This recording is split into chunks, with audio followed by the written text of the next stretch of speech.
បាទសួស្តីពុកម៉ែបងប្អូនអ្នកគ្នាបាទថ្ងៃនេះបាទខ្ញុំមកលេងកំពុងធំយេបាទនេះគឺជាទិដ្ឋភាពបាទទិដ្ឋភាពក៏ជាកន្លែងកំសាន្តនៅទីរួមខេត្តកំពង់ធំបាទខែនេះគឺខែទឹកស្ទឹងឡើងមែនទេមកឡើងជន់មែនទេមកឡើងព្រៀបហើយបាទទឹកស្ទឹងបាទ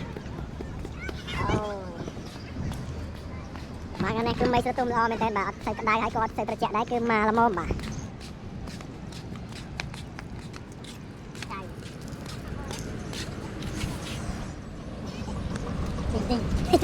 តែឡើងតែគេតែរមហ្នឹងបាទគាត់ជាអ្នកបាទជូន